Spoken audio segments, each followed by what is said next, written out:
Sorry, Patty, I'm going to be annoying and ask you a question if that's okay. Not annoying at all. That's why we're here. What's up, girly? Um, so let's just take an example. Let's say the kitchen faucet. Never had a problem with it, and then moved tenants in, been there for, let's say, so like 3 weeks. And then they say that there's an issue with that because they have to use a screwdriver to turn the water off. And so my plumber informed me that the issue was that, I don't know, like the inside, it's stripped. So that's why it was really hard for that to turn off. So with something like that, you can't really prove that like they damaged it, but then at the same time, like I feel like that wasn't necessary. Like they did, most likely turn it off harder than expected. Is that something that I just kind of have to eat the cost on, where it's like, okay, you see that it's not like physically broken, but at the same time, it wasn't like that before. What do you do in those like gray areas? Did they notify you immediately? Yeah, they notified me immediately, and Then chalk that up as that's cost to the owner. well, they notified. Okay, well, what's your definition of immediately? They notified me 3 weeks after they moved in. So yes, is that, kind of, yeah, they notified me. And let me say this. Let me say this. And this has to do with you training your tenant. Okay. Mhm. So you've been turning it on and off with a screwdriver? When were you going to tell me that? Ah, see what I mean? If it's been like this since you moved in 3 weeks ago, when were you going to tell me? So what if she were to say, I mean, I didn't say that to her now, but her argument was, we haven't been here that long for us to have caused those issues. And in my mind, let me say it like this. If the knob is stripped out and it's not turning on or turning off the power, that has to do with wear and tear and is going to fall on the owner regardless. Where your problem is your tenant didn't immediately report it to you. So you have to go back to, I need you guys to notify me right away, not call me 3 weeks later after you've been using a pair of pliers for 3 weeks. Okay. So it's back to you training that tenant.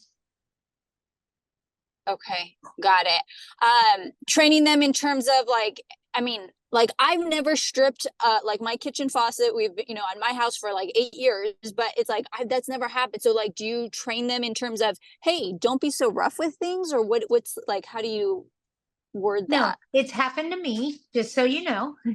And it's happened to me on more than one occasion. And then I've installed a brand new faucet and had that one get stripped out. Oh, has to do with factory defects, has to do with wear and tear, has to do with the grease that's in the moving mechanisms inside the faucet handles. And as that deteriorates over time, then that grease doesn't turn. So what it does is it starts stripping the inside of that, if it makes sense to you. Okay. It's all due to wear and tear. It doesn't have anything to do on the tenant. Or it's poorly mechanically designed because a man did it. I'm just playing if we have men out there today. I'm just trying to start a conversation. Don't get mad. Here comes David Yearman. So we can't talk about men anymore. Gotcha. No, but how do you train you said you train your tenants? Like what can you elaborate on that? Like, what do you mean by train tenants in terms of just tell me sooner, or don't be so rough with things, or what's the... Hey, I just wanted to let you know. Here, do me a favor. Help me, okay, Julia? Pretend you are the tenant calling me right now to tell me about the problem, okay? And tell me the problem, and I'm going to respond with my answer. Okay? Yes. Hi, property manager. I'm calling you because... I'm calling you because there are so many issues with the house. We are, should have basic necessities. And one of the problems is that I have to turn off the kitchen faucet with a screwdriver because it's not turning off. We've only been here 3 weeks, so it's too short of a time for us to have caused any of these issues. What are you going to do about it? Well, I'm not saying that you caused the issues. Exactly. You've only been there 3 weeks. And as far as wear and tear is concerned, that's not going to happen in that time period. It's going to be something that was ongoing. However, how come this has been a problem for 3 weeks and I'm hearing about it now? You're supposed to notify me upon the problem of an issue so that I can resolve it timely. You've Mhm. waited 3 weeks and now you're frustrated, and that's not fair to me. I like that. Okay. Thank you, Patty. You're welcome. That's what I mean about training your tenant. Gotcha. Okay. Thank Okay. you. When I say and this is for everybody, not just for you, baby. Okay. Hi, Mhm. Rachel. So when I say you need to train your tenant, that's what I'm talking about. So if the tenant came at me of, hey, we've been here for 3 weeks and we possibly couldn't have caused this damage in this time period, and we've been having to turn off and on the sink with the screwdriver for 3 weeks, when were you going to notify me? Don't wait to the point where you're pissed off and frustrated because you didn't notify me of a problem. Your contract clearly states that you're supposed to notify me upon you being notified. So once there was a problem, you should have notified me. By you putting a screwdriver in there, you're making the problem worse. And if they were to respond with, well, it just happened, the screwdriver part just started happening along with other issues as of yesterday. Screwdriver shouldn't be our sink isn't working. We need you to come out here and fix it. When did a screwdriver come into play? Okay, gotcha. They are not allowed to make repairs on the property. Train your tenant. Got it. Okay, and that's what I mean by that. Of, hey, your lease contract says that the landlord's responsible for repairs and maintenance. With that being said, why are you using a screwdriver on the sink? Okay, thank you. But I'm trying to get you to train your tenant to do it your way. Perfect. Life's so much easier when your tenant is trained. Got it. Okay, thank you. Okay, but I would just reiterate of what took you so long to notify me. Do you not understand your responsibilities as a tenant? You're supposed to notify me as soon as you know. That way I can do something, not wait 3 weeks using a screwdriver, getting frustrated, and then exploding at me. I didn't know. You didn't tell me. That's the problem. Got it. Okay, thank you. And it'll put that whole snollygoster back in her court. Yep. You're welcome. Yeah, but it's no, thank because you. she failed to communicate. That's not your fault, but call her out on it in a nice manner. Yeah, I don't know. Okay, got Don't use absolute terms. And I know you know what I'm talking about. But yeah, call them out on it. I've had tenants tell me the most ridiculous things, if you could believe this. Hey, Patty, we've been living here for 2 years and we haven't had hot water in the entire time we've lived here. Every time we want to use the hot water heater, I got to go light the hot water heater. So part of Patty is squeezing her cheeks because do I have to refund rent for the 2 years that they've lived here because they've never had hot water? Oh. And the other part of me goes, they didn't notify me. I'm responsible from having notification going forward. If I don't know, I can't do anything about it. So from the day they notified me to the day I had it fixed, they didn't owe rent. And the reason why I get a little bit I mean, I'll do rent Right, credits completely fine, but I like to do it after everything's done. And I know we spoke about this recently. You're like, no, issue it now. But I just don't want them to get into the habit of, oh, something's broken, rent credit, something's broken, rent, like, oh, I'm just going to deduct it. It's like, whoa, we're not, No, that's. and I'm sorry, just because something's broken doesn't mean it's a habitability issue. If there's a habitability issue, a rent credit will be issued. If the repair does not constitute a habitability issue, there is no rent credit. Example. I'm painting the eaves on the exterior of the property next week. You won't be disturbed because we won't be in the house. We're working from 8 to 5, so it shouldn't be an issue for you.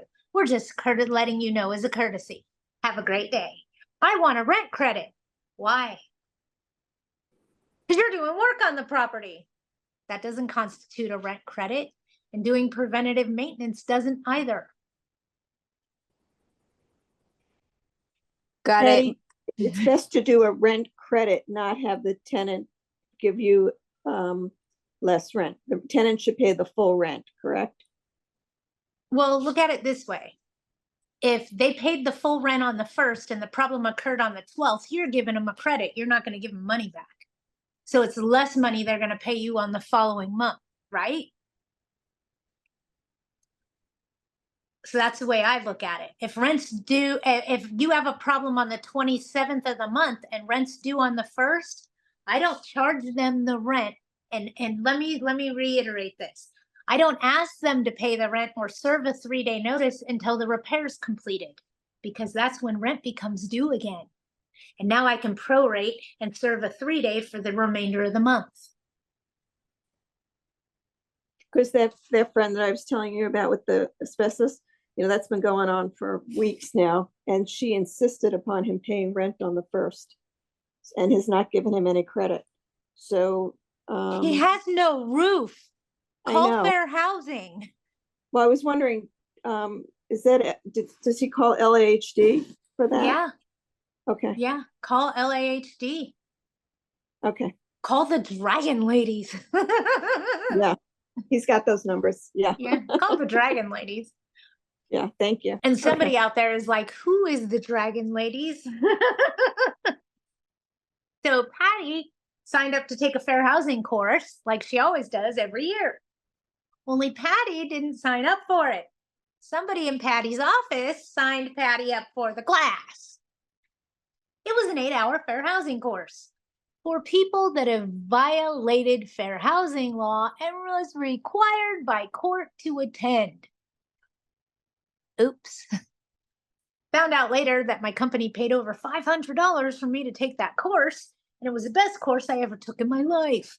I wasn't a violator. I wasn't required to be there by the court, but it was taught by 2 tenant attorneys that were in the face of these landlords and telling them what they were going to do to rip into them and how they were going to propound discovery on them, and in their interrogatories claim their books and records. And they're going off in their legal jargon, and all the landlords in the room are going, oh, except for me, because I can understand them. I know what interrogatories are. I know what they're speaking about. So instead of going, oh, like all the other landlords in the class, I went, huh? Because they taught me something in there I didn't know, and it's how they get your books and records on everything else you own. And they seize that through the interrogatory process, through discovery. And I didn't know that. So that clicked with me in that moment, and I tilted my head and leaned forward to get more information. I took several pages of notes, over 10, and came back because every time I went, oh, and wasn't intimidated by her, she put her finger in my face and came at me more. And she just started verbal vomiting. So I took pages of her notes and ended up taking back to my attorneys enemy's playbook. So they're like, if you do this, we're going to do this, this, and that. So I'm just taking notes, writing things down, and basically went back to our attorneys with, hey, look what I learned. So found out that the 2 tenant attorneys that were teaching the class were HUD-1 attorneys. Example, if you get involved in a fair housing claim and that does not get resolved within the first year of it going on, it is no longer a fair housing claim. It goes to a HUD-1 case.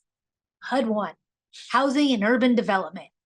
Okay, these were the prosecuting attorneys for housing and urban development, and now they're tenant attorneys. So if you have a tenant that needs help desperately and is a friend of yours, send them to the Dragon Ladies. That's all I'm saying. There's great attorneys on both sides of the fence. Okay, remember that. All right, sorry, let's get back to what we were doing. All right, today, if nobody has anything that they need to talk about, want to talk about, I want to talk about current events that are affecting all of us. And if they're not affecting you, I'm coming wherever you are. So in case you guys didn't know, Patty is located in the Inland Empire area in San Bernardino County in the high desert. If you haven't been paying attention, I have 2 fires headed right for me. One's coming up over through the Running Springs area. Lovely Joy. and the other one is coming at me through Wrightwood. So I'm getting smoke from two fires. Both of them are well over 25,000 acres burned already. It is very hard to breathe. I have a dry, scratchy throat. I have burning eyes. It's been horrid. I'll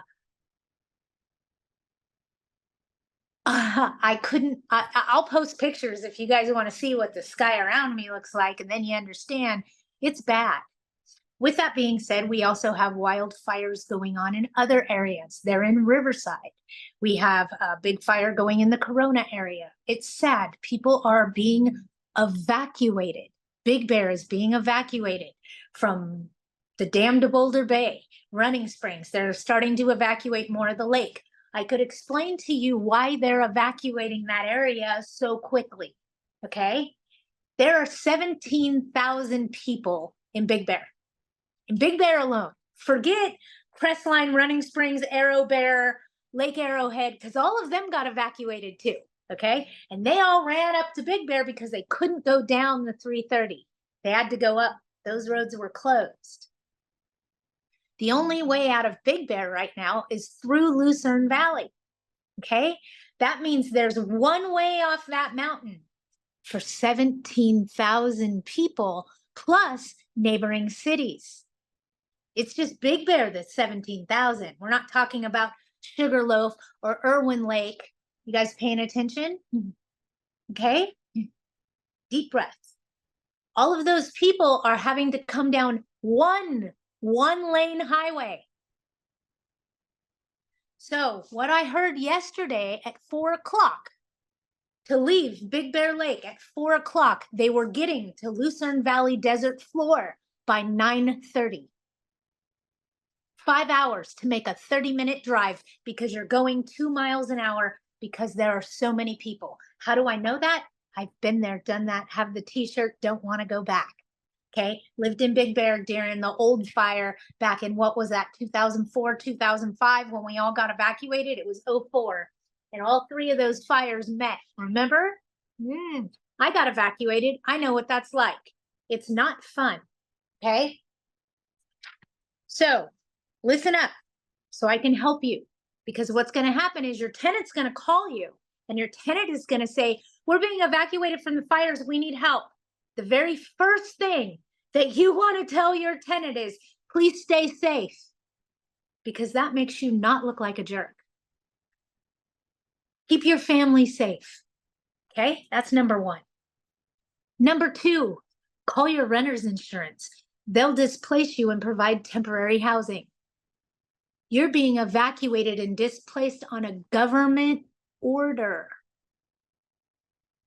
The government is ordering this, okay? This is at no fault of the landlord and no fault of the tenant. Tenant's insurance should pay to relocate them, and you, as a courtesy, should pay their deductible. Why am I telling you that? Because their deductible is $50 or $75. And if you don't have to pay to put them in a hotel or do any of this stuff because now you can't provide them a habitable dwelling, even though it's not your fault, you still can't charge rent legally. But if you have renter's insurance, hit the easy button, okay? Hit the easy button. So when your tenants are calling you panicking because they're being evacuated or there's temporary evacuation orders, please reiterate to them, please keep your family safe and call your renter's insurance. That's what your renter's insurance is there for.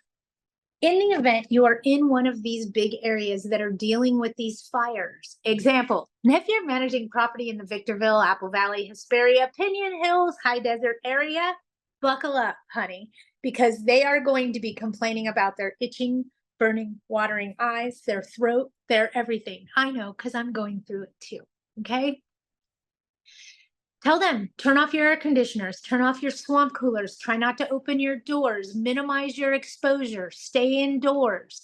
Don't use your swamp cooler. It's just going to pull all the smoke from outside right into your house. How do I know? I own one, okay? That forest fire marched right through my living room the second I turned on the swamp cooler, okay? Woo! There's things that you can tell your tenants to calm them down. And remember, it's not just your tenants, it's you. You could be evacuated. You could be having to deal with this, okay? Keep that in mind. Keep that in mind. Will your insurance company help you? Absolutely, but you don't want to pay that deductible for a hotel stay. Trust me, not on homeowners insurance. Renters insurance, different set of facts. Example, tenant's deductible, $50. Owner's deductible, $5,000. Understand? You don't, no. So take it easy, pay attention. If you have a property that's in a potential evacuation area, do me a favor. Look up your local resources and find out where they're evacuating people in case of a fire. So that in the event this happens to you, your tenant calls you in panic, you can at least turn them in the right direction. Head to blah, blah, blah high school. They're setting up Red Cross there. Have a place for them to go. Have a direction to send them to. They're calling you because they're panicking and they need help. Help them, okay? It's an easy task. Don't call me, call your insurance company. Go get a hotel, your insurance company will pay you back for it. These are easy things that we can tell them that will help put them in the right direction, okay? Nothing is worth losing your life over. I remember in Big Bear in the 2004 fires, I moved 9 times in 4 days. What do you mean you moved, Patty? I wasn't going to leave my stuff on that mountain to burn. I took everything but my furniture. I took all my photographs, all my mementos. We took all our snowboards, all our camping gear. I took my fishing supplies, okay? I took my stuff. I had insurance. I could have replaced it all, except for, you know, the stuff you can't replace. But I took it all. I was young. I didn't know better, okay? I went from Big Bear to my mom's house. My mom lived in Apple Valley, okay? The second I get to my mom's house, my mom's getting evacuated for the same reason. Fire! Yeah. So my mom heads up to my sister's house in Northern California, and I had moved, and I spent 1 day at my mom's. So I moved all my stuff into my mom's house, had to move it all back into the truck and the U-Haul trailer I rented, and moved to my mother-in-law's house in Gardena. Stayed there for 2 days. Said that the mountain was open to come back to Big Bear. Drove back to Big Bear. They wouldn't let us up. Had to go stay at my mom's house, move in there. Then the next day I got to go back to Big Bear and move back into my house. So it's a nightmare. I mean, talk about, this is the best way I could describe it to you, okay? Pretend somebody picked you up by your ankles and slammed you head first into the concrete several times, okay?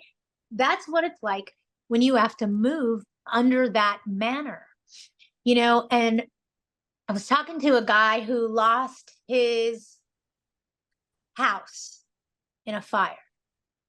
And he said, I checked. I did all the resources. I went through everything. It said I had about 8 minutes with all my smoke detectors. 8 minutes. He said he was lucky he got off the couch and out the front door. It was that fast. Sometimes you don't have warning, okay? These people are panicking. If they're calling you for guidance. They're calling you for support. They see you as a person that's going to give them direction and help them. So do that, please. They're reaching out to you for a reason. They trust you, okay? Know that. Patty, I have a quick question. I don't know if you know the Hold answer on, to I this. just got an update from a firefighter directly in Wrightwood. There is no damage to the city or the town. However, the ski resort has burned. But so far, they're keeping it off the town and the houses. Sorry, I just got a text message from a firefighter. Go ahead, Arlene.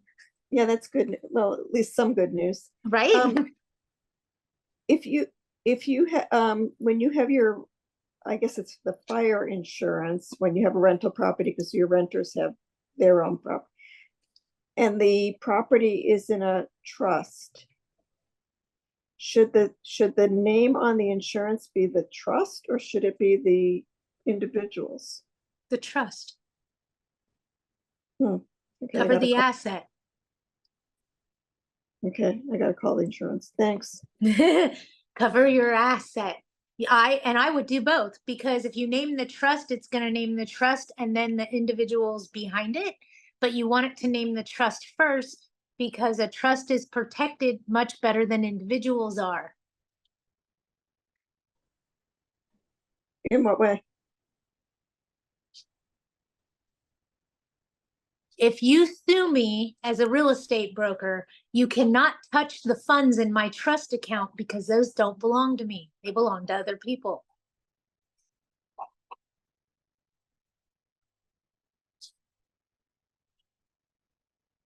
That's interesting. Paying attention? If I'm selling a house for you, I may take a earnest money deposit, okay? Paying attention, and deposit that where? In my trust account? Trust account. Bingo. Did that just come full circle for you? Yes. Okay, that's not my money, is it? So if you're suing me, you No. can't touch what's in my trust account, because that's entrusted money. It's not mine. Does that click? Yes, thank you. Okay, I hope that clicks for a whole bunch of people. Let Patty, Patty though, talk out loud for a minute. It might help you. I might be confused, but I was informed that trusts, like there's no protection for trusts against lawsuits. Trusts are only there to avoid probate. That is true. And there is some things that it can help you in a suit. It can help you in a lot of ways that you didn't even think about. Example, if you hold title as an LLC in LA County or as a corporation, you're subject to statewide rent control. But if you hold it in a family trust or a living trust, you're exempt. So having it in a trust can help you in more ways than just one perspective of a benefit. Does that make sense? And yes, people can sue your trust if the money in the trust belongs to you. Okay, got it. If it belongs to other trustees, they may not be able to touch it. Okay. Does that make sense to you? And Yeah. yes, what you're saying to me is correct, but you're giving me a small portion of a big picture. Okay, got it. Got Does it. that make Okay. sense to you? Yeah, that makes Okay. sense. Okay. Because you're Thank you. spot on. You weren't wrong. Does that make sense? Yeah. But there's more moving pieces there you're unaware Okay, got it. Thank you. of. Good morning, Belsey. I'm sorry, you guys. I'm going to start coughing because of fire smoke so bad, and I'm going to try not to. Does somebody have a question or anything that they need to talk about? I just wanted to talk to you guys about the fire stuff. And believe it or not, your tenants will reach out to you if they're being evacuated, because all of a sudden they got to go. Okay. And they're trying to move everything. I'll tell you this. If I get evacuated for this fire, I am taking my clothes, meds, animals, food for my animals, and firearms and irreplaceables. Okay. Because that's just what responsible gun owners do. We don't leave them behind for somebody else to do bad things with. So with that said, I am not moving my whole house. I am taking essentials. I have insurance. Okay, I've done that before. I know what that's like. I'm not doing it again. If tenants are calling you, telling you that they're worried or concerned about the fire, you can help them by telling them there's a couple of things that they can do immediately to help them. Make sure they have a full tank of gas in their car. It's a big help, because the first thing all these people do when they get evacuated is run to the gas stations to top off their tank. Bullshit. Go fill up your gas tank now. Fill up your gas tank now. That's a great way for you to avoid the problem. Also, go pack your irreplaceables. That's the key word. Irreplaceables in your car. Pack a suitcase like you're going away for the weekend, because you might need some clothes for the next few days. Personally, on a personal level, I have a bug out bag for my dog and my cats now because I have 2 new kittens. I call it a bug out bag. It's holy shit, the house is on fire. Grab the animals, grab their bag, let's go. In that bag, I will find a leash, dog food, a blanket, poop bags, because hey, I'm that girl. I pick it up. Sorry. Leave no trace. And for my cats, I have a cardboard box, and in the bottom of the box is a litter pan, and there's already cat sand in it. So all I got to do is throw them in this cardboard box, close the lid, and go. Okay. So having those types of things already planned up, and I call it a bug out, because in the event you got a bug out, you should just be able to grab that and go. And you should have that for your irreplaceables. Okay. But different ways you can help your tenant. Good morning. What do you recommend to put on a lease agreement about storing batteries for electric cars or bikes in the garage? The storage of lithium batteries is not allowed on the property. You're talking about storing batteries, not charging them. Make sense?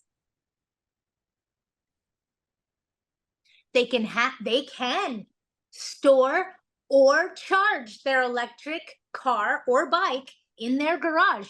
They absolutely can if they have the correct amperage and electrical to support it. They sure can. Hi, Patty. We manage a single family home in the city of LA, and the owner wants to sell the house and has asked us to notify the tenants on September 18th. I believe we need to tell the tenant that we are not renewing. Is there a specific or proper way to notify the tenant? I have all kinds of questions. First and foremost, make sure that you're not subject to RSO. So please check with, and I'm not even playing around here. Not only go look on Stay Housed LA, but also check on Zemus. Okay. And then you still fall under City of LA's guidelines. So even though it's not RSO, you still have to follow the City of LA's rules and regulations. Okay. So you may have to go through the Ellis Act. What I would do is contact whomever your legal counsel is. Okay. Contact your legal counsel and tell them that you have an owner that wants to sell and you're going to notify the tenant. What you're going to do to notify the tenant is you're going to ask them if they want to purchase it. I know. They're not going to qualify to purchase. It doesn't matter. Give them first right of refusal. Okay. Always. Okay. And then tell them, yeah, always give them first right of refusal. Because you're right, they may not be able to purchase it, but they may have a rich aunt that's going to come buy that house for them. You don't know. Okay. So always give them first right of refusal. Wanted to let you know the house is going up for sale. We'd like to offer it to you first. In the event you'd like to purchase it, we're willing to offer it to you first. And then just leave that at that. That way you gave them first right of refusal. And then let them know that you don't necessarily have to move if the buyer isn't going to occupy the premises. Make sense? And then you can decide whether you're going to ask them to leave to sell a vacant house based on what the rules are under the city that governs you. Because sometimes it's cheaper to keep them. I know that also makes it a little bit more difficult in the sale of the property. I'm assuming you're doing a 1031 tax exchange because this is an investment property. I'm just asking, trying to help you here. Bingo. Is that a new law that you have to give first right of refusal to the existing tenant? Is that a law now?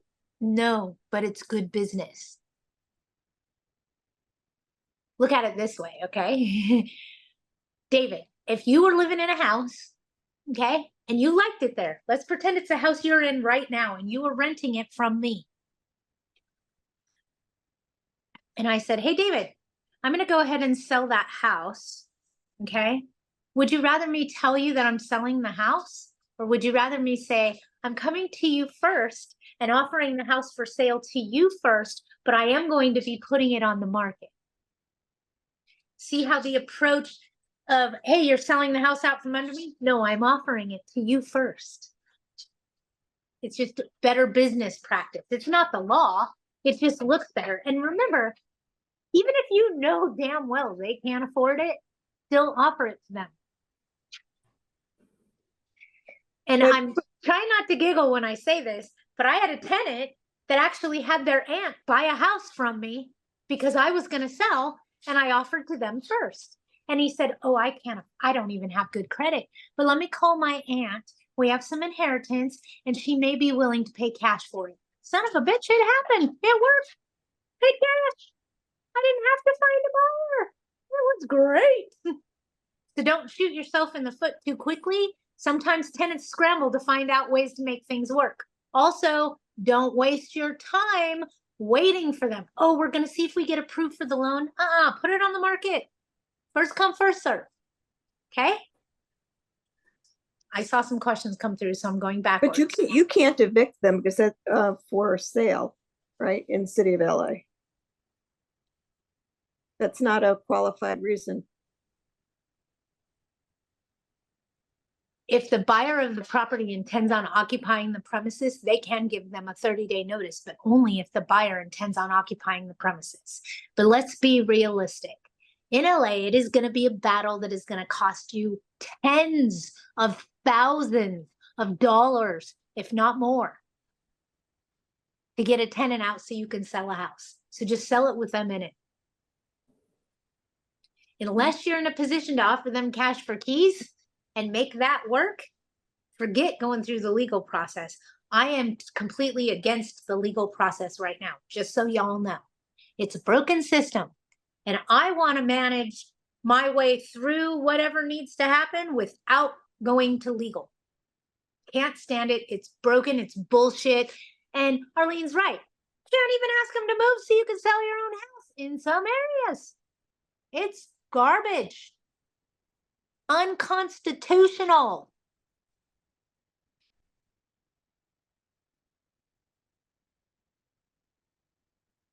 Patty, I suspect the two separate tenants have businesses in their rental. One, I don't know why so many cars are coming and only going, oh, Linda, listen, Linda. Listening. Back in the day, years ago, and I do a lot of work with law enforcement. I teach crime-free housing. I teach CEPTED at sheriff's departments from San Bernardino County to San Diego County, okay? So a lot of you might have met me in your sheriff's department crime-free housing meeting. They don't have those anymore starting January 1st. They were deemed discrimination. Shit. Okay, anyway. Oh, my good word. Prior to COVID, okay? Whenever we saw a lot of cars coming and going or people coming and going, only staying for a few minutes, we knew it was drugs, right? Right. Here's the reality of what I'm about to tell you. Drugs are legal. I'm just saying. Magic mushrooms, legal. Hallucinogenics for mushrooms, legal. Marijuana, legal. Alcohol, legal. They're not coming there for dope.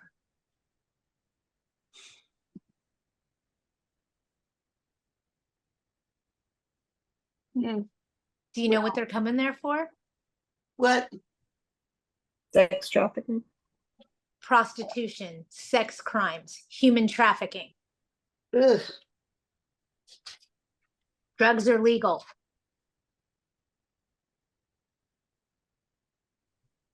Well, So, that's with- just creepy. It's disgusting. No joke. So honestly, don't you do this. Don't you do it, because if the landlord does it, it's harassment. Got it? Yeah. Have anyone else, neighbors, your nephew, your cousin, I don't give a crap who, but not you. Got it? Not the owner of record of the property. Got it? Yeah. call the We Tip hotline and let them know that there's quite a bit of traffic going on there and you're very concerned. I'd also serve a 24-hour notice to do a preventative maintenance inspection, because when's the last time you went into the property? Oh, about 6 months ago. It's been 6 months. It's time to go back. Okay. I go in every 6 months. Okay. And we have a new problem right here in River City, folks, and it has to do with our open borders. I'm not trying to be a jerk, but a lot of people coming in from Turkey and Istanbul and other countries. And I'm not trying to be disrespectful to anybody's background. Okay. So just hear what I'm saying and know that I'm giving you information, and I'm not trying to be rude, crude, unsensitive, discriminatory, or any of that. Okay. We have a lot of people coming in from other countries that have less than desirable living conditions. Okay. Example, people that live in Turkey or Afghanistan do not have the same set of standards when it comes to housing as Americans do. Okay. And I'm trying to say that as nice as I can, because we're seeing a lot of these immigrants come over here, and our little landlords are getting bamboozled because they don't understand. What do you mean? That's not an illegal immigrant. They have a New York driver's license and a social security card. They're not an immigrant. Did you not catch the memo on how to find out if they're actually an immigrant on their ID? Because you need to know that. They're documenting these immigrants, right? How do you think they're doing that? Through state identification cards. If it has the little gold bear on the California ID, then they applied for the real ID. If it says federal limits apply, then they didn't apply for the real ID. What do you have to do to get the real ID? Oh, I know, you have to be an American citizen. Oh, is that how you tell the difference? Yes. So for all of us that didn't go get the real ID, I know because I'm one of them, that's how they're telling us apart. Go get it. Hang on, I'm letting people in. Everybody got that. Everybody understands that on the ID. If the Social Security card says, for tax purposes only, stop yourself right there. If it says for tax purposes only, what do you think you're going to find when you run the credit? Oh, right, nothing. Huh, why? Because it's for tax purposes only. Why is it for tax purposes? So they can work in this country and pay income taxes? Abso-freaking-lutely.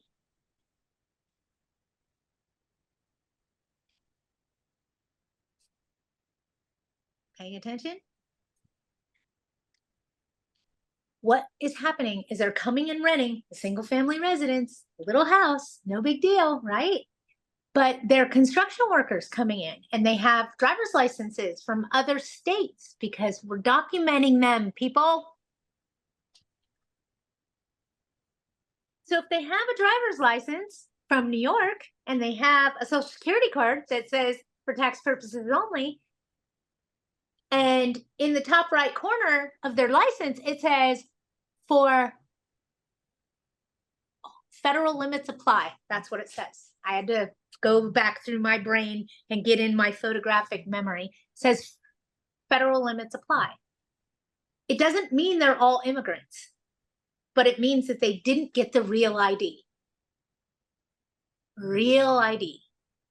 Real American cheese. Makes sense? Trying to help you guys, okay? So what they're doing is they're coming in and renting a 2-bedroom house. They have their credit from the state of California, whatever, paying them $140 a day for housing, okay? And then they're modifying those houses to fit 30 people in them. Okay, the exterior of the home is now doors. There are no walls on the outside of the house. It is door after door after door after door. You open the door and it hits a wall. So it goes up a staircase. And now you're up in the attic, really. But what they did is built a bunk room up there, and it just holds 6 bunk beds in the attic, nothing else, no room to walk. And they all share a bathroom. And that's what they're doing. They're building little, and all those people are paying $140 a day because that's what the government's paying, right? And that person is now paying you rent and making money off our own system. There's quite a bit of these houses. I'm seeing quite a few of them pop up in Riverside, San Bernardino, LA.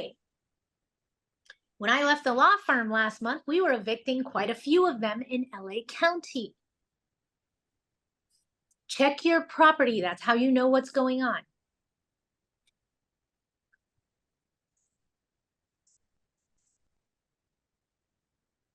Selling surplus food and blocking the driveway to box and pack. They're running a business out of the property. And if they don't have a business license and they don't have permission from the city, they're breaking governmental law. Oh, I forgot about the business license. Thanks. If they don't have your permission to run a business out of the house, they're in violation of their written contract.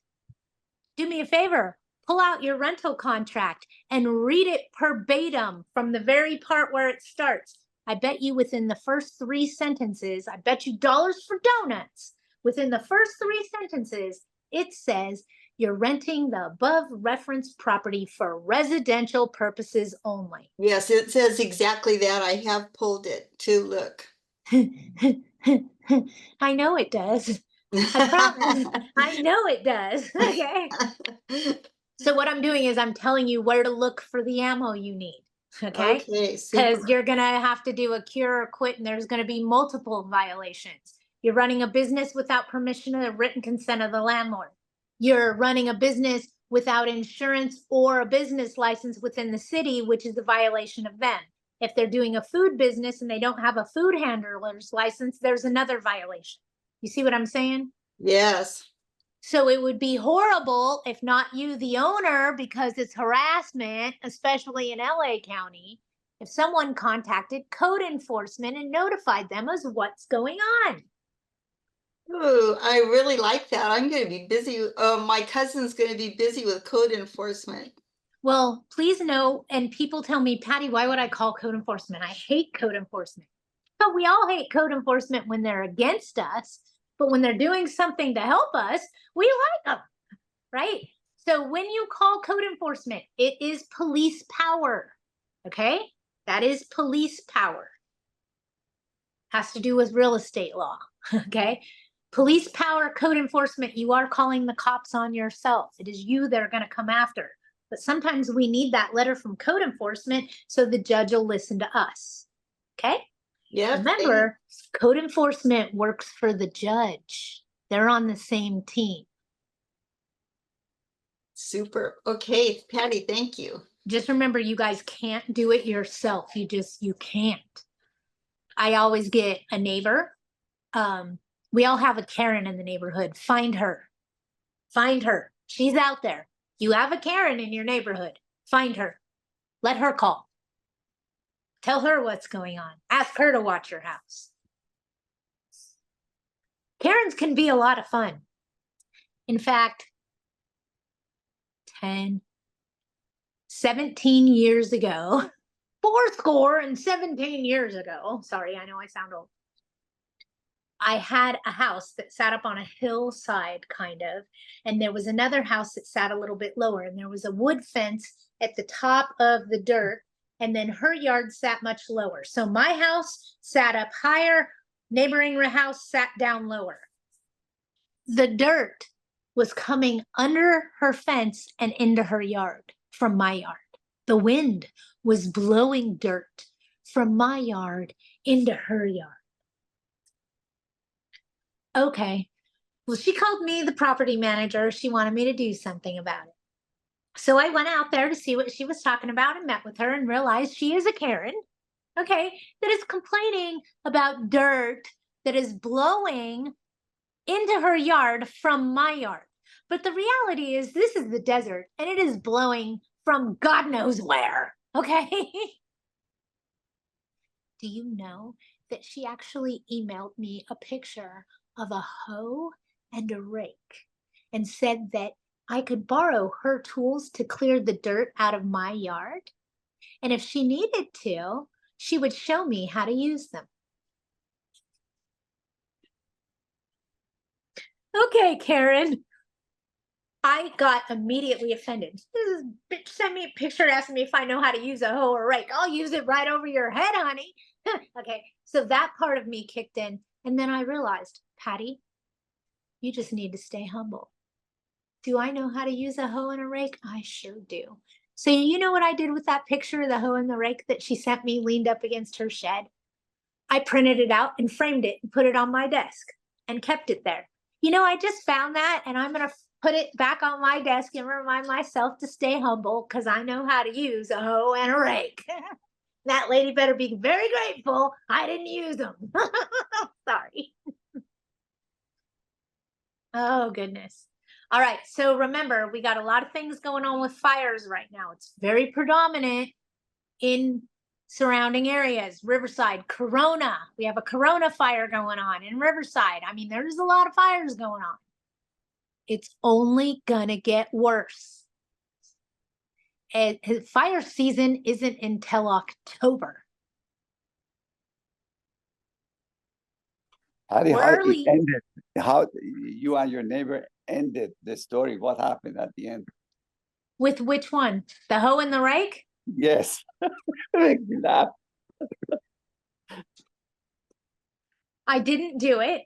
She called code enforcement on me because I had a retaining wall on the side of my property that was just dirt. And I had just installed sprinklers in there to install bushes. Okay. So she called code enforcement on me to complain about the dirt. And I had a what for with the code enforcement officer. Yeah, I did. Because I planted all these plants and they just hadn't established yet. You have to give me the opportunity to let them mature. I spent all this money. You got to help me out here. Well, not to be funny, David, but you're going to really laugh at this one. The code enforcement officer started flirting with me and asking me to lunch. Hence, Karen went quietly into the night and nobody ever paid any attention to her ever again. So Karen disappeared. I don't know. Maybe she sold her house. I don't know. But she didn't bug me anymore after code enforcement sided with me. She just didn't bug me anymore. She went away. But it reminded me to stay humble. You know, not some people are dealing with problems we know nothing about. Nothing about. And I don't want to know what their problems are because it'll make me not sleep at night. You know, I have enough just trying to keep all of you guys safe. Okay. I don't need to know about other people's problems. Hi, Patty. Hi. Can I have a question? Sure. I got a small couple unit that last year I stopped them from having party, but doubt you know, empathy, so I allow them to have small gathering.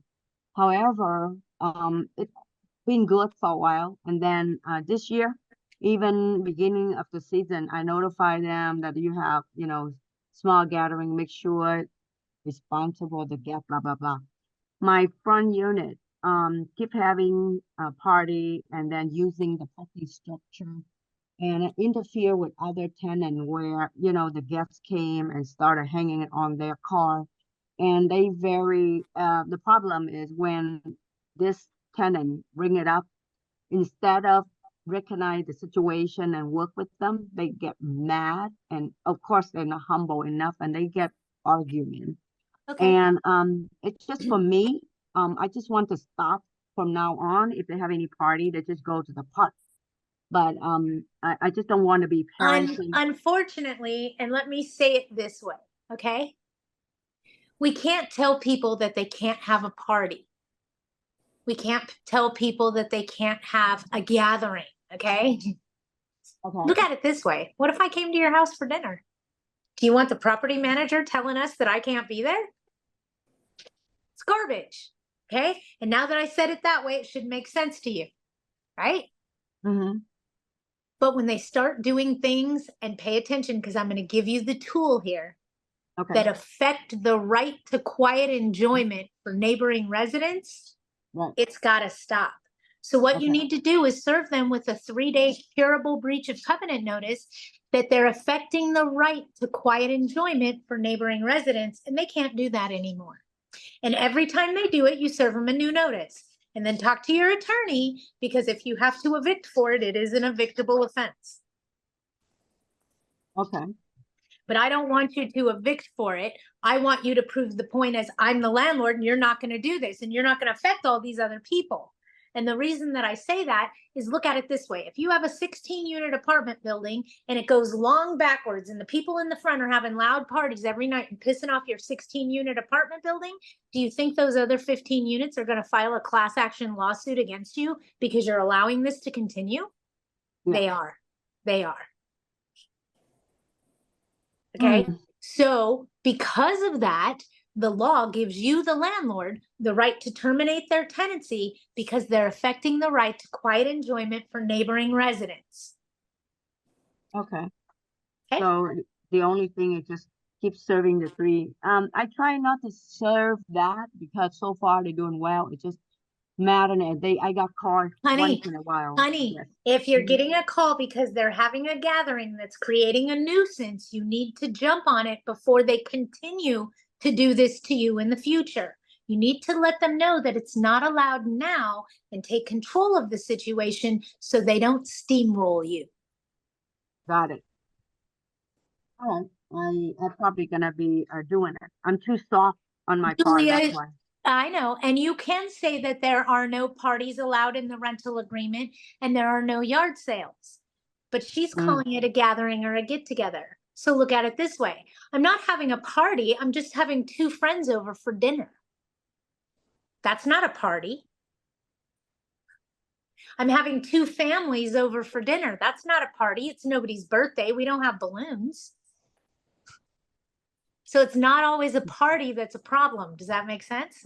You can have a gathering and have a bunch of friends over for dinner and do drunken, stupid things. I mean, I'm just trying to say, you can say no parties and you can say no yard sales. Absolutely. Really? Absolutely. Mm. Yard I'll sale keep in creates mind. a liability for the landlord and so does a party. Do you want to Yeah. know how? A liability from a yard sale becomes if all those strangers coming onto the owner's property trip, fall, and break an ankle on a sprinkler, who are they suing? Yeah, of course the owner. Okay, so that's why we say no yard sales. It is an attractive nuisance. It attracts a problem. Got it? Yes. Same So thing. you, right, Same you thing can with a serve them. party. It's an attractive nuisance. Mm-hmm. But It you att- cannot tell them that they cannot, based No on, parties, no yard sales. but yes. So you can use that as a modified contract, right? You can put that in the contract, absolutely. Okay. Absolutely. No Yeah. parties, no yard sales. And that's why it's an attractive nuisance. And if you want to go down the list, add no swimming pools and no trampolines. Yeah, that one I know. I was No about swimming to, pools, no trampolines, no yard sales, no parties. Got it? got it.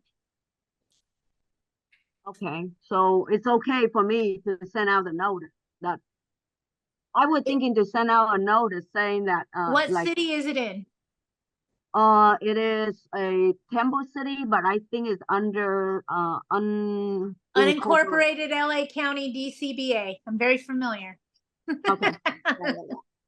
So you would have to make sure they're on a month to month and give them a 30-day notice of change of terms. Okay. And then the change of term would be the term you're changing.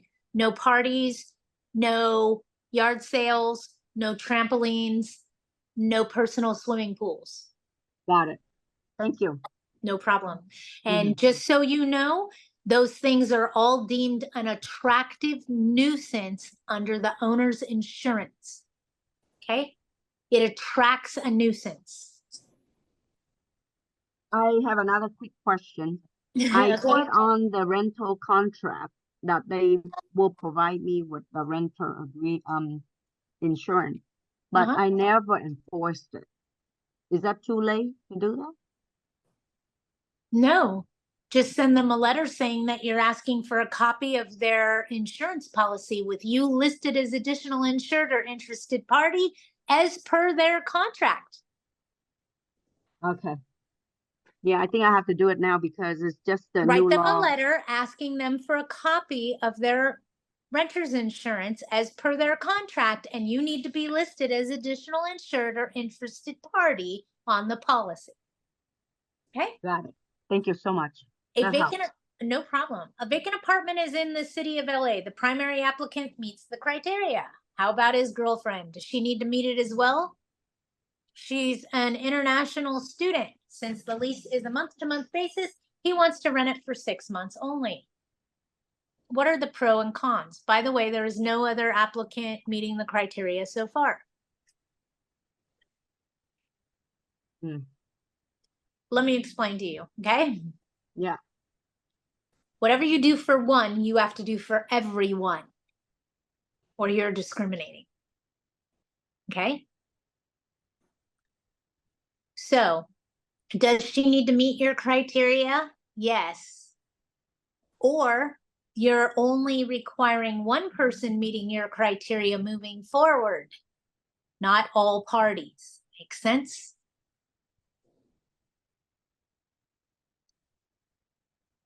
Does that make sense to you? You with me? Unreal. Yes, it makes sense. But there's two tenants that I inherited from the previous owner. They don't on their contract, they don't have anything of renter insurance. So Then like then you could potentially give them a 30-day notice to change the terms of tenancy, but I have to look because I think DCBA doesn't allow you any additional expenses after inception.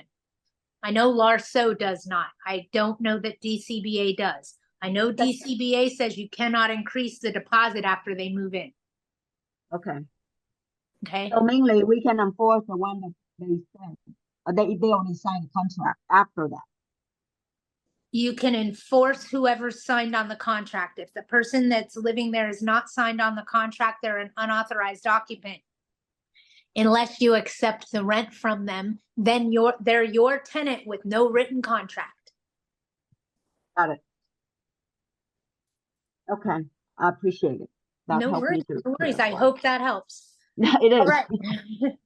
Patty, you said earlier that the girlfriend needs to meet all the criteria as well, right? Look at it this way, okay? And I'm gonna spell this out for you guys. If you do it for one, you have to do it for all. So you know how sometimes your minimum FICO score is like 640 and you make an exception for somebody that has a 649? You got to make an exception for everybody. Okay. Make sense? If you're Okay. changing your rules, you have to change them for everybody. So keep that in mind because that's how you get in trouble with discriminatory practices. I see. Okay. So for me, and you got to pick and choose your battle. You're saying it right here is this is the only qualified applicant I have so far. Yes. Right? So is your criteria too stringent for your demographic of the area? Because Say that one more would time avoid, again, Patty. Say one more time. if you have your criteria set, okay, let me give you an example. I require a 750 minimum FICO score and 3 times the amount of rent to rent my house in the city of Compton. How many qualified applicants am I going to get? Not really a A lot. lot. No, not a lot. So I may have to change my criteria to deal with the demographic of the area. Now, does what I say to you make sense? Oh, I see. Got it. In Compton, I may have a FICO score minimum of 600.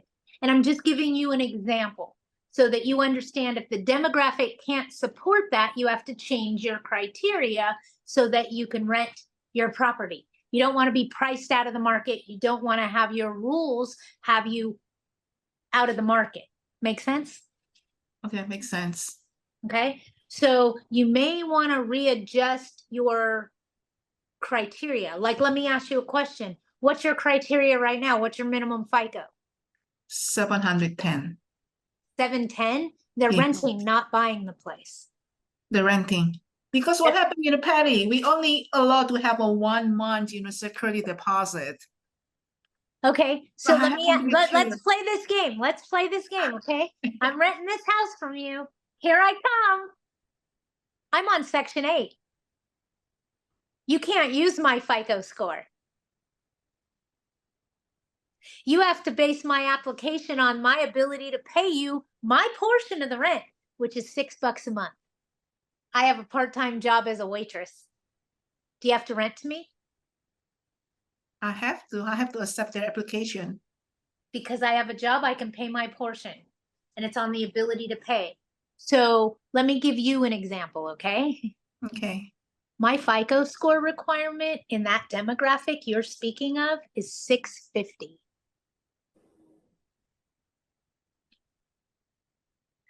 By you asking for a 710, you're asking for a needle in a haystack. You're not going to find it. Make sense? Okay. And I know you're very upset about that security deposit amount. Remember one thing.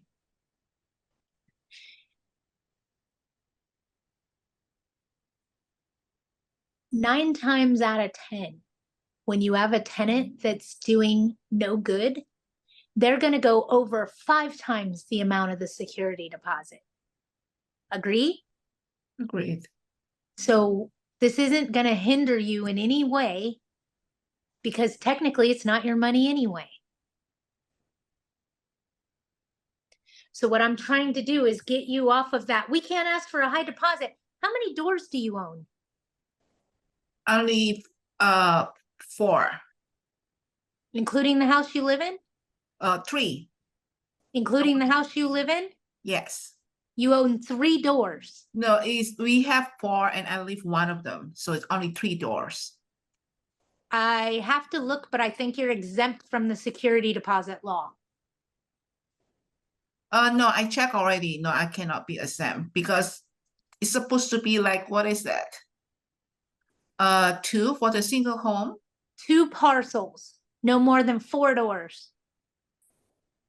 Okay. So here comes my question.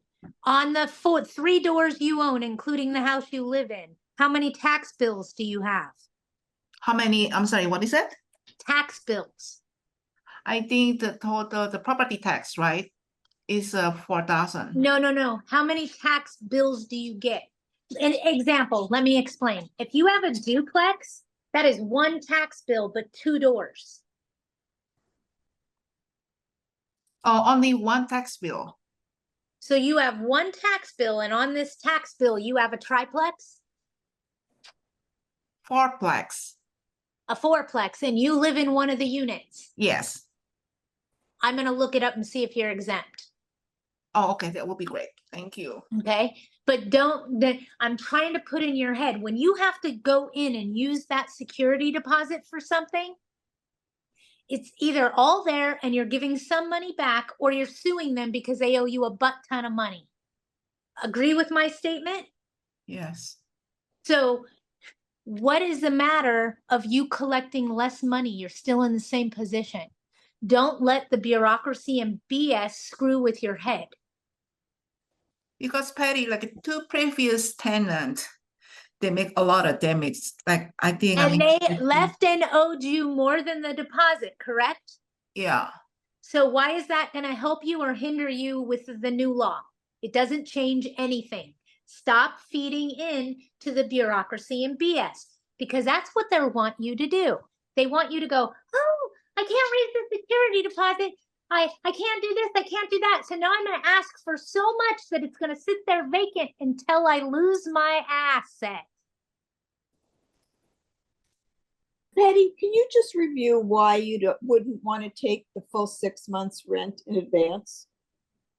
I'd be more than happy to let you know why I don't want to take 6 months rent in advance. Mhm. None of you should take advanced rents. And let me explain why. If you are managing property for profit and you take 6 months rent advance, the owner is going to want that 6 months rent right away. You now have to schedule your accounting to cut them only a check for 1 month at a time and keep the rest of the money sitting in your reserve account. Why? Because in the event that the tenant does something they shouldn't, hold on, I just got an evacuation warning. Hold on. E, fork, and G. That's not me yet. We're good. I don't have to leave. Sorry. I'm sorry, you guys. I really am in the middle of 2 fires. No joke. And from what I understand, the fire coming down through Wrightwood hit the valley floor last night. So now it is officially in Pinion Hills and in the upper desert. I apologize. Squirrel, you guys. Let me take a deep breath. And then Arlene put me back on what I was talking about, because Yeah, we were just talking why you wouldn't take the 6 months rent in Thank you. advance. when you take advanced rents, let me give you an example. This guy moves in, right? And this guy, here he comes, only he doesn't have one international student girlfriend. He has 17 of them, and they all moved in with him. Okay? In order for you to serve him a 3-day cure or quit for the unauthorized occupants, you have to refund the prepaid rents. Otherwise, the notice is void the second you serve it, because you've accepted future rents.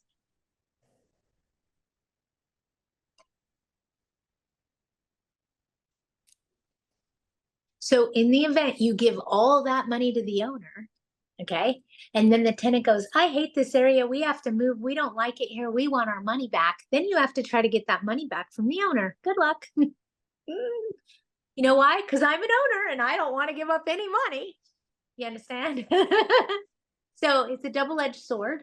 It doesn't help you at all taking advanced rents. In actuality, it's a red flag for a disaster waiting to happen. In fact, if someone wants to pay you advanced rents, it should fire every red flag asshole alarm you have into full attention mode, okay? What? You want advanced rent? Why? What are you Patty, going to do to me? Yeah, I had exactly like that. 2 or 3 times drug dealers came pushing me to accept 1 year rent, all in cash, right now. And you know what I'm talking about. You know what I'm talking about, and it's a problem for you. Here's where I could tell you a little bit different set of facts. So pay attention, because there are exceptions to Patty's rules, okay? When the real estate market crashed in 2006, 2007, 2008, a lot of landlords or investors lost. Allie, call me as soon as this is over, okay? A lot of investors lost their investment properties, okay? The market changed, everything changed, blah, blah, blah, blah, blah, blah, blah, blah, blah. Got it? Owners that lost their investment properties also lost the house they lived in.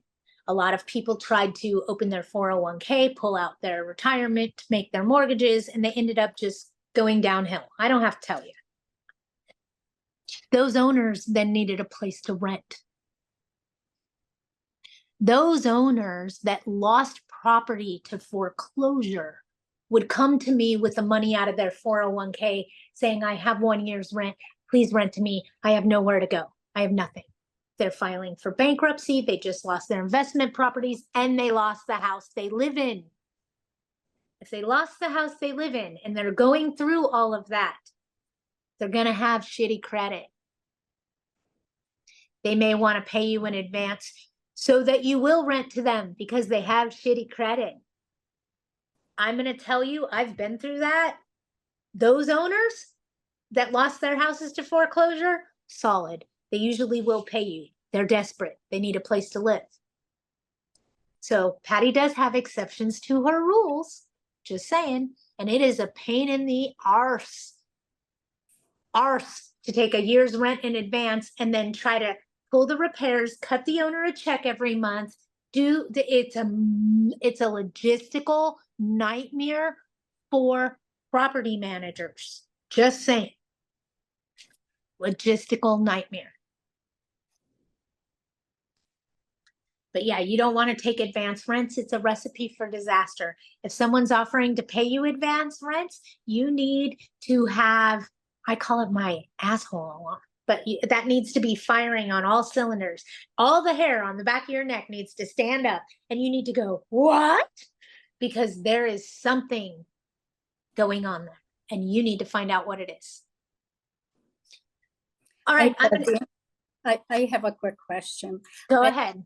I have a tenant with a central air and she's complaining of high electric bill. And so I said, what happens? And she says, well, at about 10 o'clock, I turn on the air conditioning and it takes several hours from 80 to go down. And then she turns it off later on in the afternoon. And so the same thing happened last year. And I had a service person and they said, well, there is nothing wrong with air conditioning. And so I said, why don't you have it set at a lower rate and have it 24-hour where it doesn't work for her that way? I'm so sorry that the air conditioner isn't functioning up to your liking. If you'd like to give me a 30-day notice to vacate, I understand. Okay, got it. Thank you. If a professional's telling you it just isn't cooling it to what they like, or it's just not performing to their liking, let me tell you this, okay?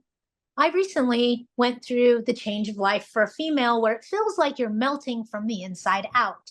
No air conditioner could perform to my liking, not even my deep chest freezer, okay? With that said, personal preference, and you can't please everyone. I see something here from Julia. Let me address it really quickly. What if we fibbed and told Section 8 person that we have other applications ahead of them? Can Fair Housing ask to see those applications? Potentially, if they're going to sue you for a discriminatory lawsuit, yes. Do we know for certain that Section 8 only does 1-year leases? Abso-freaking-lutely. Okay, so let me tell you what just happened to me. I just had someone apply for one of my properties with Section 8. Okay? And I said, oh, okay, great. And I said, I'm only doing a month-to-month contract because I'm not interested in a term for time. I just want a month-to-month. And the applicant told me, my worker said that Section 8 will do a month-to-month. I said, oh, okay, great, no problem. Then we'll have you go ahead and apply. She applied, the worker applied. I reiterated that I only wanted a month-to-month contract. And Section 8 has not done anything to come forward at all at this point, and I am now dead in the water with their application. So I have no choice at this point but to deny them because Section 8 has failed to communicate. Love you.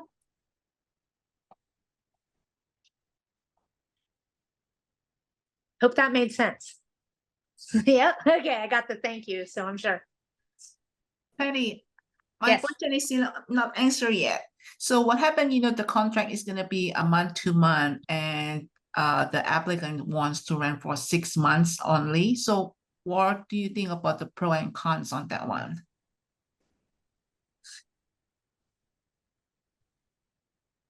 Why do they only want to rent for 6 months? And in all fairness, I'd rather have a month-to-month tenancy. A term for time sucks. It helps the tenant. It doesn't help you, the landlord. You have this false thought that they have to stay there. No, they don't. No, they don't. And you know how hard it is to get blood out of a turnip? If they want out, let them go. If they want out of their 1-year term, okay? The reason we used 1-year contracts was for something that happened 20 years ago. It's not a problem in today's market, okay? It's not an issue. So don't fear the month-to-month contract. I prefer it. I love it. You know why? You know why? Because I can change the rules in a 30-day notice.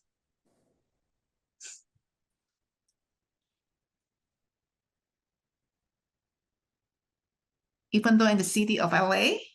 City of LA requires that you do a 1-year contract. Some municipalities, meaning the cities that you're in, require 1 year and then renew for 1 year. And if they don't want to do the renewal, you can actually evict them for it, right? Right? If they don't commit to signing a new 1 year contract, you can terminate their tenancy under City of LA. Isn't that correct? Oh, I don't know about that. Yeah, it is. If they refuse to sign a new contract for similar terms, you can terminate the tenancy. So Patty, can you describe a little bit what do you mean the similar terms here? Similar terms means when you're doing a lease renewal, if you're doing it like for like and you're just renewing it, that's similar terms. Oh, I see. Similar means you're only doing your 4.2% increase and you're not changing any more rules. That is similar terms. You're just extending for another year. Got it? I didn't know about that. Okay. Some Thank you. municipalities require, and I'm going to be very honest with you guys, it's going to be all of LA County soon. All of LA County is turning into the City of LA, the whole county, all the way to Palmdale. It's garbage, but it's what's going on. All right, you guys, I am going to get off of here unless anybody else needs me for anything. I need to check on the evac orders and make sure all my ducks are lined up. I do have all my bug out bags in my car and I am ready. You know what I need to put in my bag? Oh no. You know what I need to put in my bag? My fishing rod. I don't have a fishing rod. All right, everybody, stay safe, stay out of fire. Somebody's calling me after this. Allie's calling me. All right. Thank you, Patty. No problem. If anybody needs anything else, you guys let me know. I will stay safe. And hunt me down. I'll talk to you soon. Bye, guys.